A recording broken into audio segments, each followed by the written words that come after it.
Eagles, spring is officially here and our days are longer. But the good news is we've only got a few weeks left in school. I'm Yirania.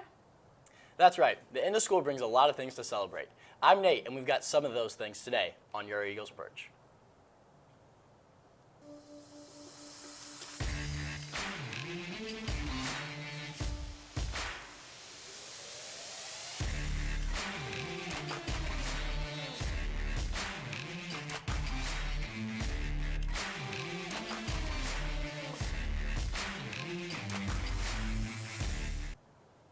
One of those celebrations was the recent crowning of our Mr. Eagle. Contestants representing groups throughout the school participated in this fundraiser for prom and the theater department. Jess brings us these highlights of the evening. Now it's time to announce the category winners and crown the 16th Mr. Eagle!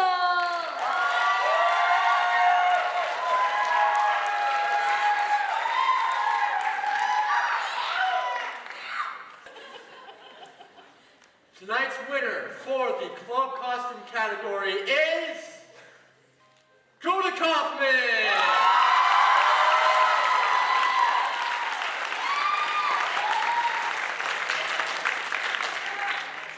Congratulations, Coda. Next, tonight's winner for the beach wear category is Kate Stoltz!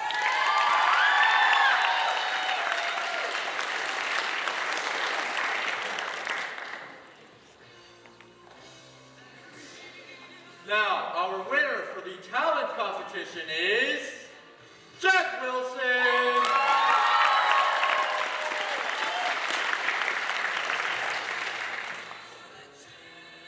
Now, the winner for the formal wear portion is Bailey Throssell!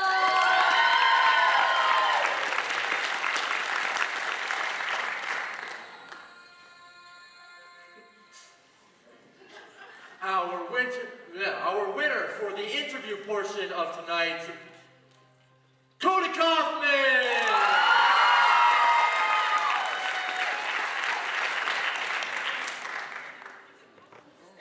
Next, who raised the most money for the money can? We have Kate Stoltz!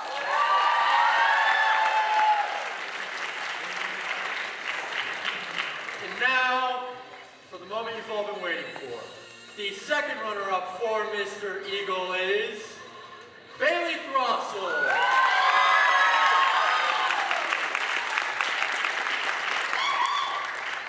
The first runner-up for Mr. Eagle is Coda Kaufman.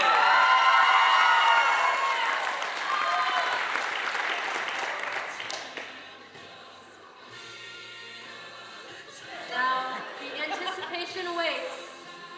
Who is the winner for Mr. Eagle? Are we ready? The winner for the 16th annual Mr. Eagle is Kate Stoltz!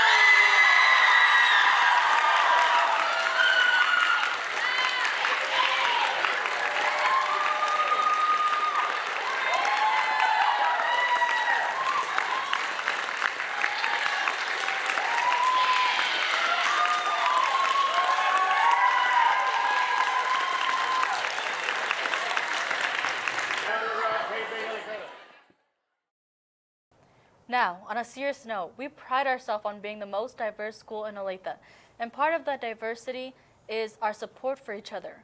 Right now, we have classmates whose families overseas are caught in war zones. Some of those wars aren't even in headlines. Nate has this story on our Ethiopian Civil War.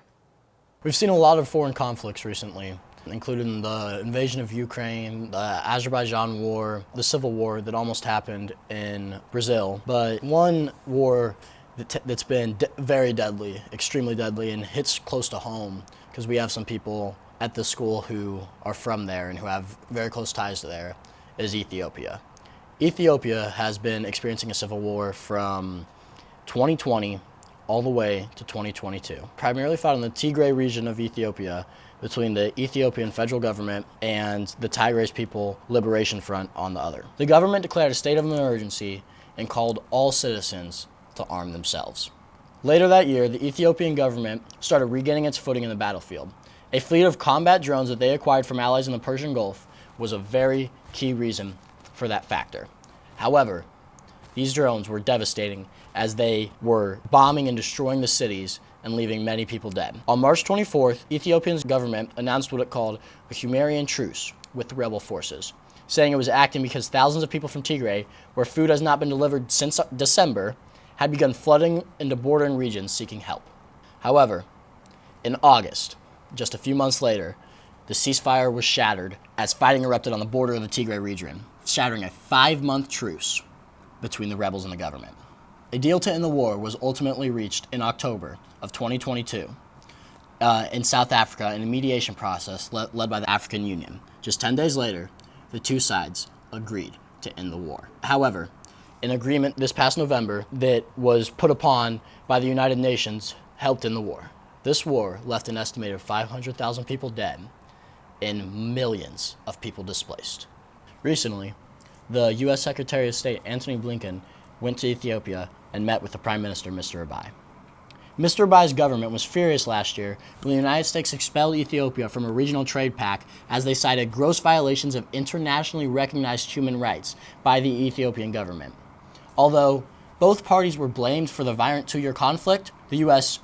did only meet with Mr. Abiy, as he was currently in charge, and they had no interaction with the Tigray's people group. Mr. Abiy promised a period of peace that would be coming up.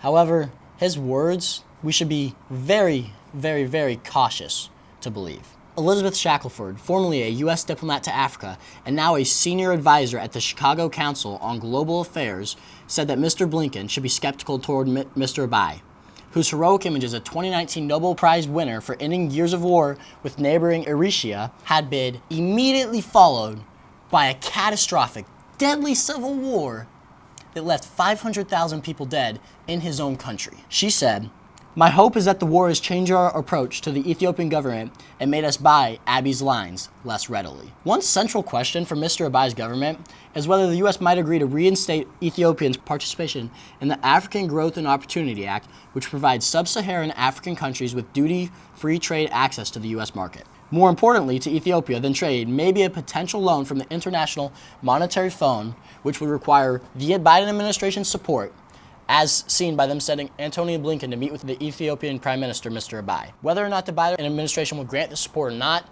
is yet to be seen, and these upcoming weeks will decide if that happens. On a brighter note, seniors are totally ready to get out of here, and the end of the senior year is really busy. Urania talked to more seniors about their senior experiences.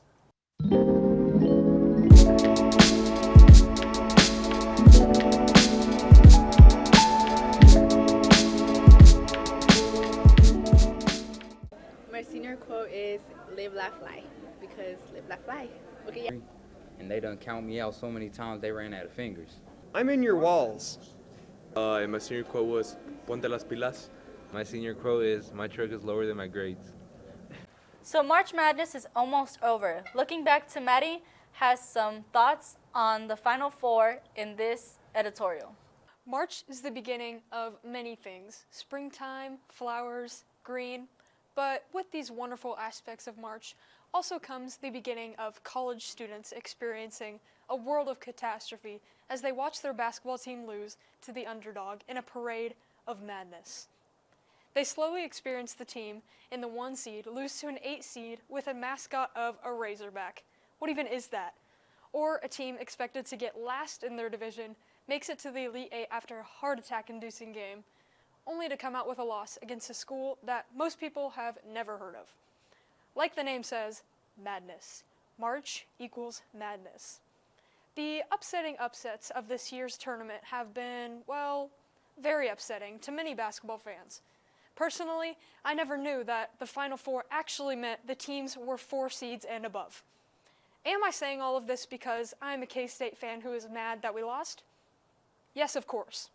I love March, but I hate the madness. But basketball fans have been expressing their thoughts all over. Twitter has become a therapy outlet for middle-aged men to rant about 20-year-olds. It's actually very funny to watch. But is March Madness too mad, or is it just sad? were forced to find out in the final week in the 2023 NCAA men's basketball tournament. I'm Nate Gunderson. And I'm Yorna Lopez. This is your Eagles Perch. And also,